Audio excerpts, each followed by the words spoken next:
L'AS Carcassonne Rugby, né en 1906 de la fusion de plusieurs clubs de la ville, sous les couleurs jaune et noir, ce qui lui vaut le surnom de Club des Canaries.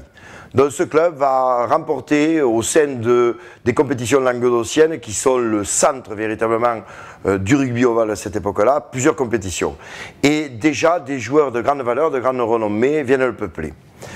En 1934, le rugby à 13 lance une offensive victorieuse, puisque dans une Europe ravagée par et le fascisme et le chômage, le rugby à 13 devient un exutoire et une possibilité pour les jeunes gens d'être rémunérés et d'en finir avec un amateurisme marron qui condamnait beaucoup à l'exclusion des fédérations de rugby. Donc, cette AS Carcassonne va connaître un chemin dissident, puisque dans les années 30, elle adhère à une deuxième fédération de rugby qui essaie de moraliser un petit peu la vie de l'Oval au moment où le rugby est exclu du tournoi des 5 nations. 1938, suite à un scandale, un interchange de jumeaux au Boucau, l'ASC décide de passer en bloc au rugby à 13 en 1938. Donc, et à ce moment-là, Narbonne passe au rugby à 13 et est suivi par Brive, par Béziers, par Pau, par Tarbes, par La Rochelle, Toulon. Tout le rugby à 15 français passe au rugby à 13. Donc c'est une progression immense. Et là-dessus, en 1939, le Football Club Lézignan, lui aussi, passe le Rubicon et rejoint ce nouveau rugby à 13. 1940, la guerre éclate et Vichy décide de régler ses comptes avec un rugby champagne, un rugby victorieux, un rugby de vainqueur, et décide d'éteindre complètement le rugby à 13, puisque l'ASC est obligé à nouveau de jouer au rugby à 15 pendant l'occupation.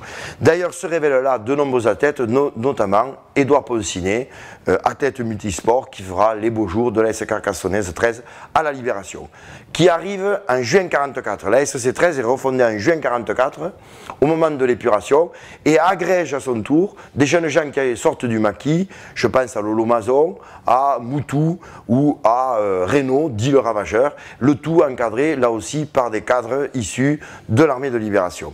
Donc cette équipe va connaître un succès fou en 1945, puisqu'elle va être championne de France plusieurs fois, et le point d'orgue de l'histoire du rugby à 13 de cette époque-là, c'est en 1951, c'est la première tournée organisée par une fédération en Australie, et en 1951 éclate au firmament un jeune joueur, Puy Gobert, un arrière faramineux, qui fume à la mi-temps, qui refuse de participer aux entraînements, mais est un véritable génie du rugby. C'est certainement le seul rugbyman qui en Languedoc soit statuié, et notamment ici au stade Albert Domecq.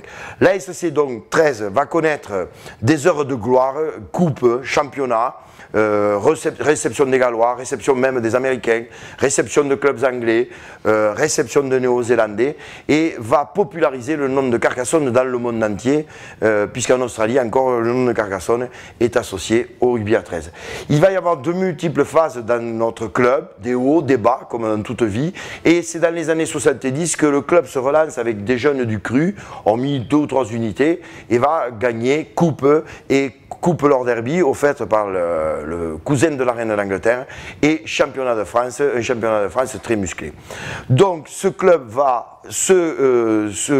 connaître une nouveauté, c'est tout d'abord l'introduction de joueurs étrangers, anglais, australiens, avec un immense réservoir, des jeunes gens qui viennent tenter leur chance et vivre autre chose, et vont propulser l'ASC au stade que nous connaissons, c'est le cas de dire, c'est-à-dire ce doublé en 2012 qui a été réussi par notre club, qui est un club qui a quand même formé 11 joueurs de son équipe première, à laquelle s'agrège avec bonheur et un cosmopolitisme évident des Fidjiens, des Australiens, un Américano-Australien, des Néo-Zélandais, avec beaucoup de joie.